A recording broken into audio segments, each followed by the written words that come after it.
Hello and a very good morning. You're watching the Breakfast News on Rajya Sabha television with me, Frank Pereira. Here are the headlines. All-party delegation to Kashmir returns without breakthrough. Home Minister, however, counts positive, says MPs will meet in Delhi to discuss future course of action.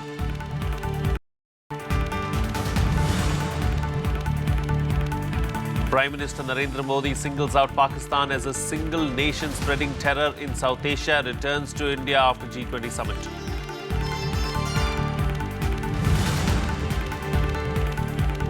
Rahul Gandhi to begin 2,500-kilometer Kisan Yatra from Deoria in UP today. Nearly 1 month Yatra till Delhi will see Congress Vice President interact with farmers in a door-to-door campaign.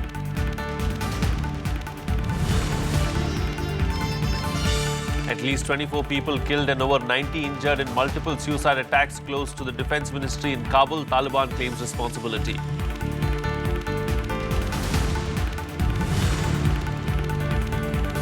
Wave of attacks in mostly government-controlled areas in Syria leaves at least 48 dead. Islamic State owns up to attack that comes a day after they lose last territory along the Syrian-Turkish border.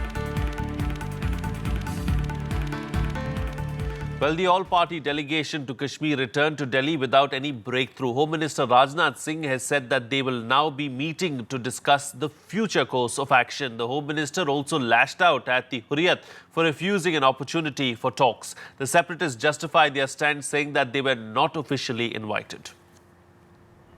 The all-party delegation to Kashmir ending its two-day visit to the state without any breakthrough.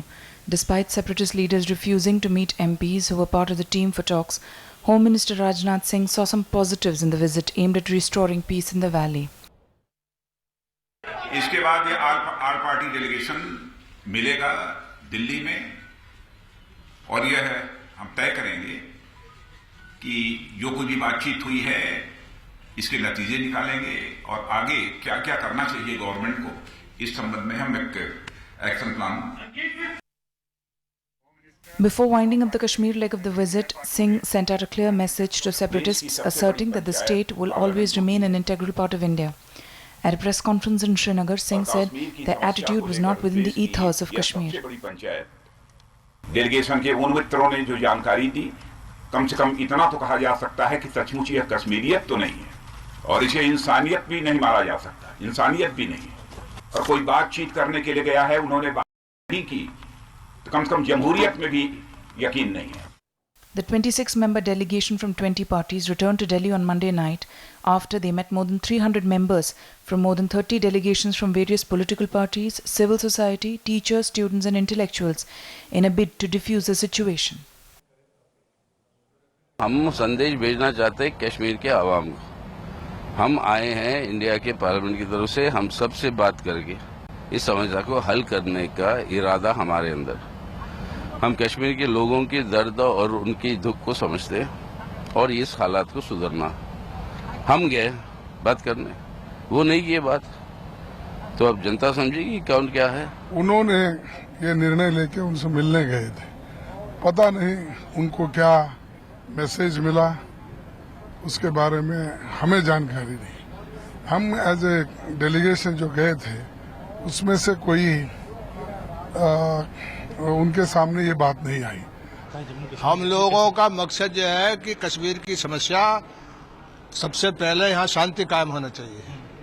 इसलिए PDP और BJP का जो alliance है उसमें agenda for governance है. उसमें साफ लिखा हुआ कि we will talk to all stakeholders in good Hurriyat. जो वातावरण थोड़ा बिगड़ा है इसको ठीक करना पड़ेगा.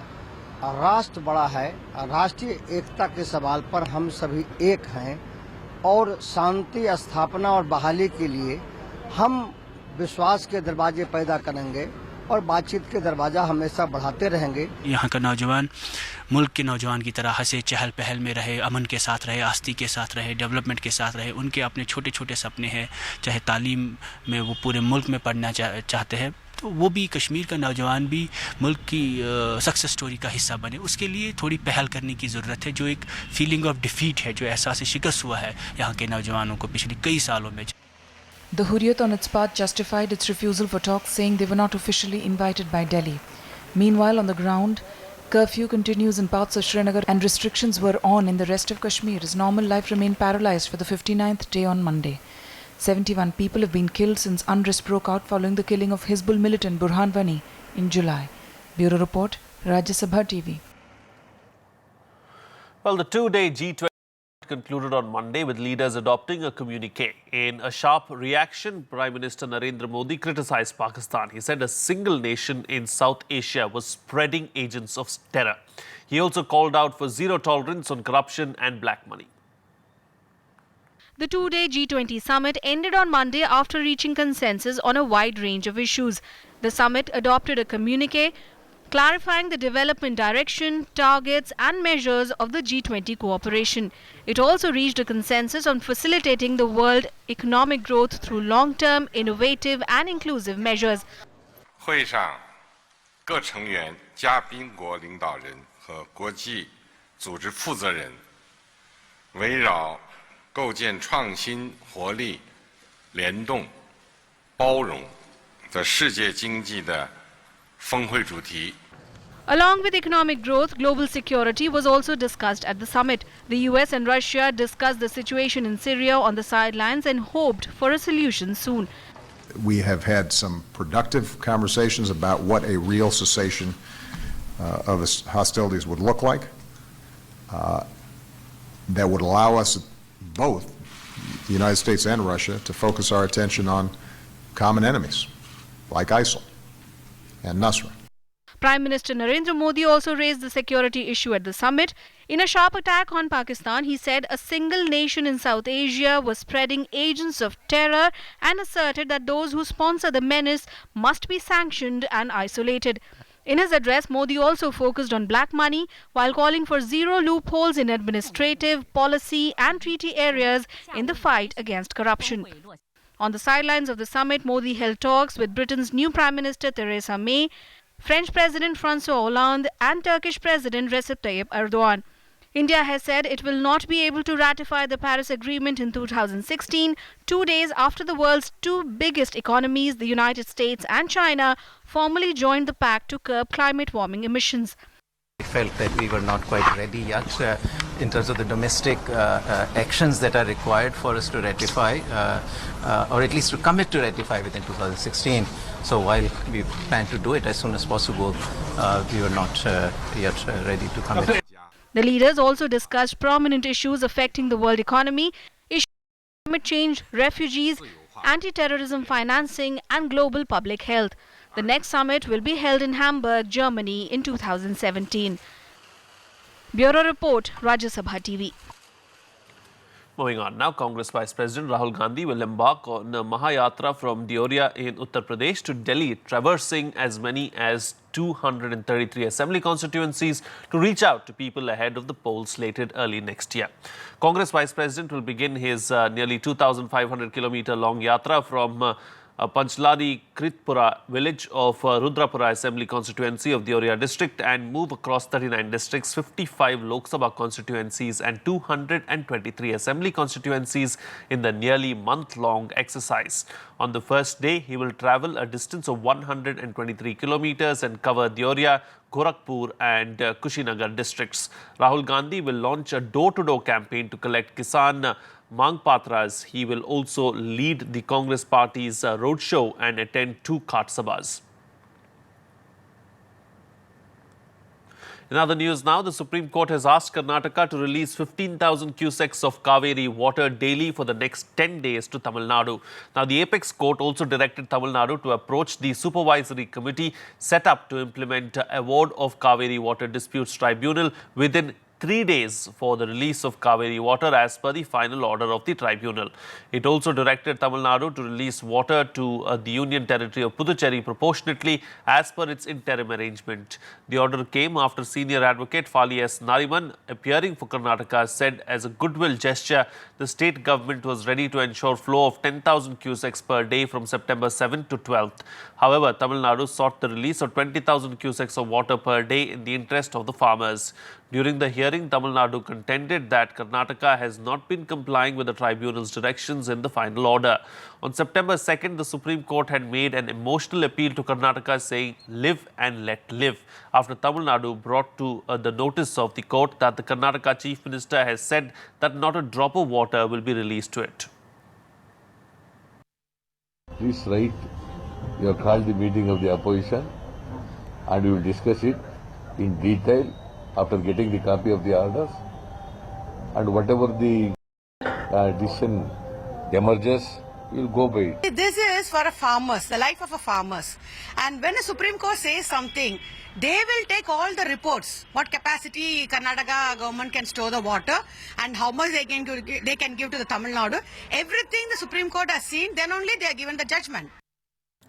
Meanwhile, the Supreme Court has given the centre 4 weeks to file its reply on a batch of petitions on triple talaq and plight of Muslim women. A bench comprising Chief Justice T.S. Thakur and Justice D.Y. Chandrachud gave time after additional Solicitor General Tushar Mehta sought more time to respond. On Friday, the All India Muslim Personal Law Board had told the Supreme Court that personal laws of a community cannot be rewritten in the name of social reforms. They said this while opposing pleas on the issues. The AIMPLB had said that the issue relating to Muslim practices of polygamy, triple talaq and nikah halala cannot be interfered with. The Apex Court had taken suo motu cognizance of various pleas that alleged that Muslim women faced gender discrimination in cases of divorce or due to polygamy by their husbands.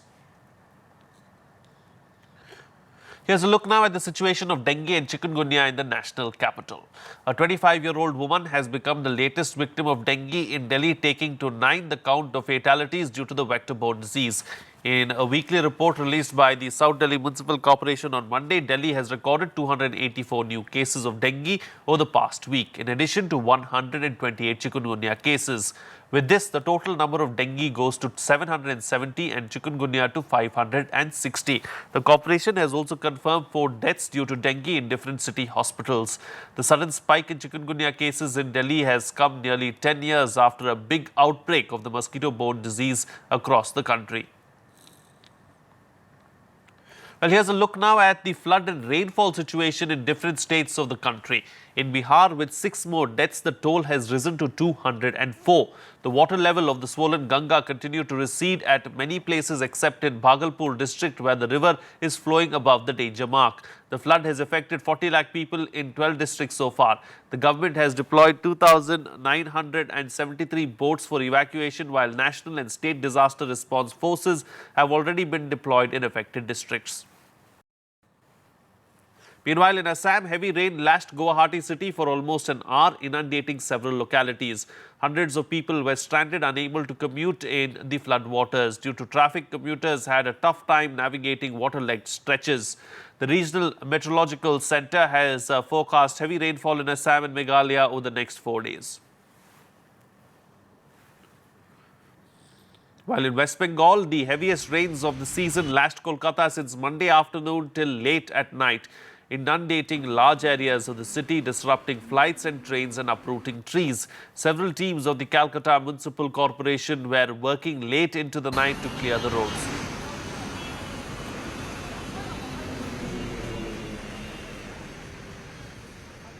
Well, it's time for a short break now, but news and updates will continue on the other side. Stay tuned, we'll be right back.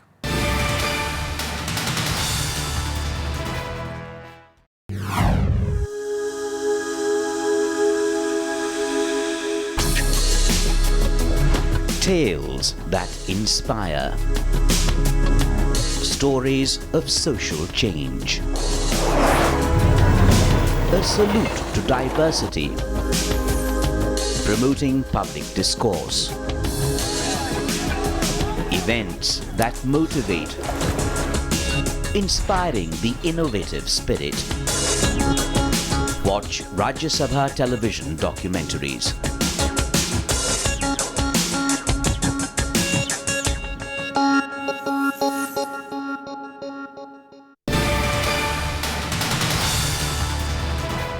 Welcome back. You're watching Rajya Sabha television. Well, UNESCO's new report has claimed that India will be late by 50 years in achieving its education goals.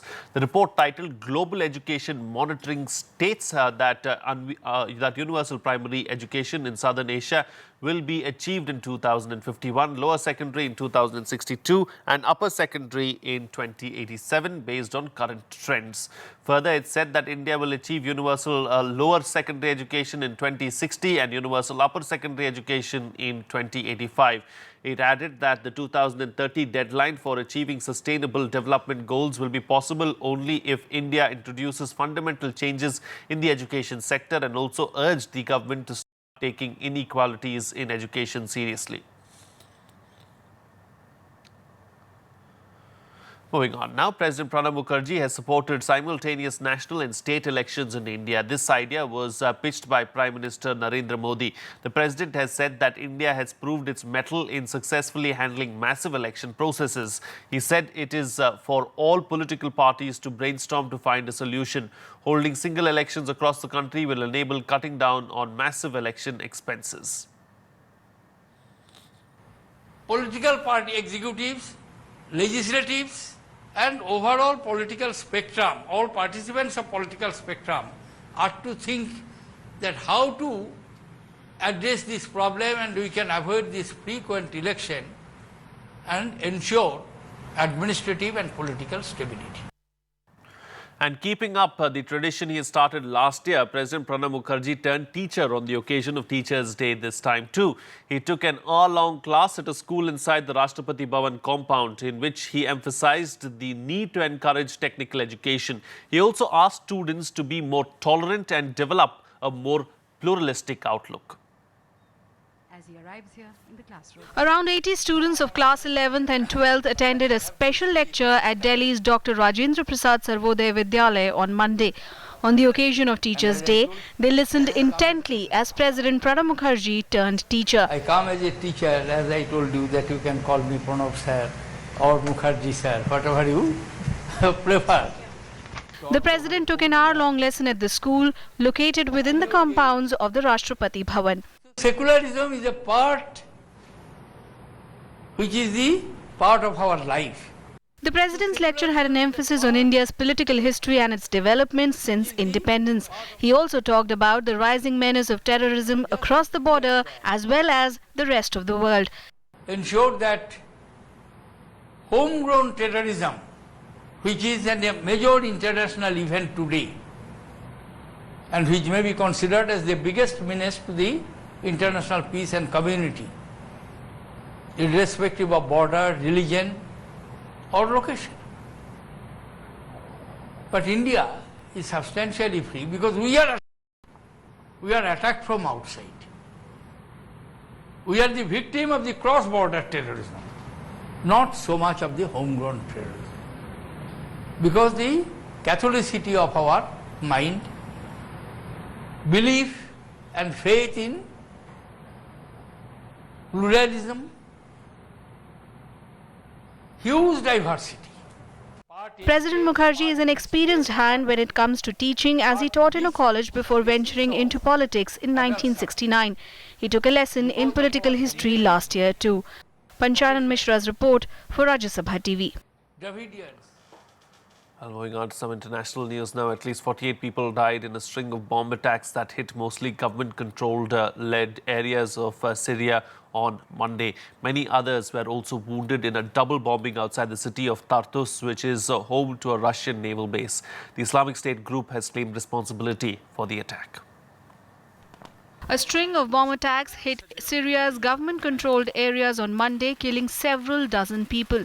The dead include at least 30 in President Bashar al-Assad's coastal stronghold of Tartus. Tartus has by and large been spared the worst violence in Syria's conflict since it began in March 2011. In fact, Tartus is a refuge for many Syrians fleeing the fighting in other parts of the country. The other attacks targeted Homs city, an army checkpoint on a road outside Damascus, and a Kurdish security forces checkpoint in Hasakeh. الانفجار صار حوالي بين 7:30 و 7:30 انفجار هائل جدا ولولا يقظة الحاجز كان موجود هون كان عندنا بحمص كان اليوم بالزهرة خاصة بالزهرة ومشفى الأهلي كانت عم تبكي دم. The bombings came a day after Turkish-backed rebels cleared Islamic State from Turkey's Syrian border, securing a 90-kilometer-long corridor.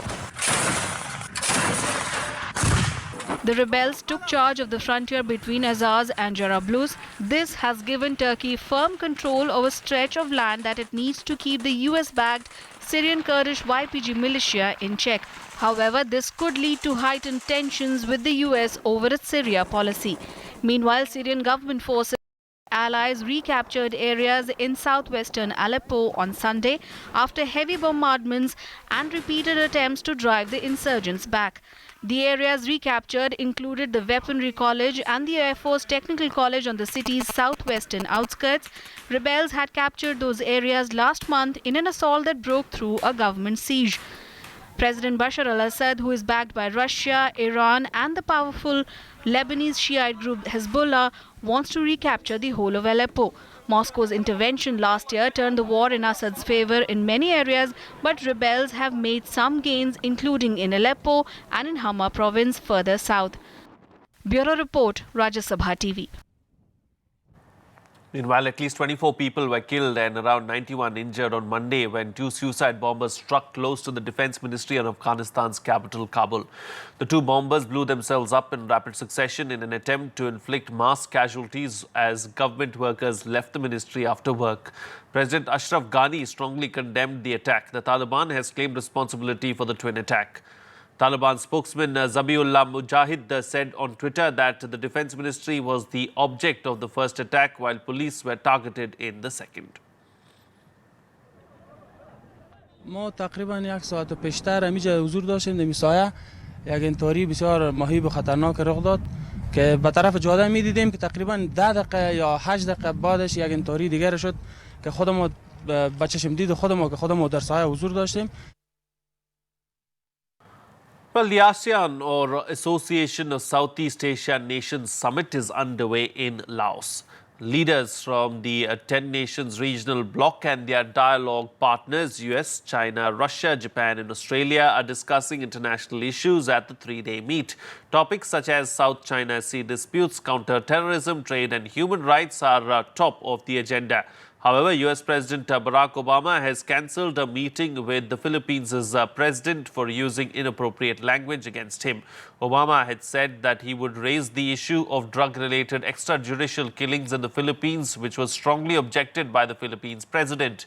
The UN has repeatedly condemned Duterte's policies as a violation of human rights.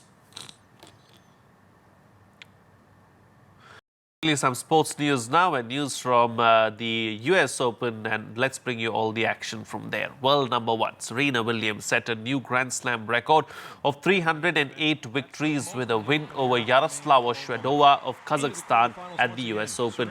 Serena won 6-2, 6-3 in straight sets to pass Roger Federer in the all-time list of matches won at the tennis majors. Sister Venus Williams, however, lost to Czech 10th seed Karolina Pliskova to exit from the tournament. Romanian 5th seed Simona Halep beat Spain's Carla Suarez Navarro 6-2, 7-5 to set up a meeting with the top seed Serena Williams. The most in the Open era, man or woman. Into the quarterfinals once again. Serena. Meanwhile, in the men's draw, both Swiss third seed Stan Wawrinka and Argentina's Juan Martín del Potro progressed. Wawrinka beat Ukraine's Ilya Marchenko 6-4, 6-1, 6-7, 6-3 to set up a quarterfinal against 2009 champion Del Potro. Del Potro was leading Dominic Thiem 6-3, 3-2 when the latter retired with a knee injury. Meanwhile, in another match, Japanese 6th seed Kei Nishikori beat Croatia's Ivo Karlovic 6-3, 6-4, 7-6 in straight sets and will next face the winner of the match between Britain's Andy Murray and Grigor Dimitrov of Bulgaria. And then on his third match point, he moves on. Ilya Marchenko's valiant run at the U.S. Of the man who's just a shade under 7 feet tall. That's saying something. Nishikori able to outlast Ivo Karlovic to move through to the quarterfinals once again. Second time. Well, that's it on this edition of the Breakfast News. Have a good day.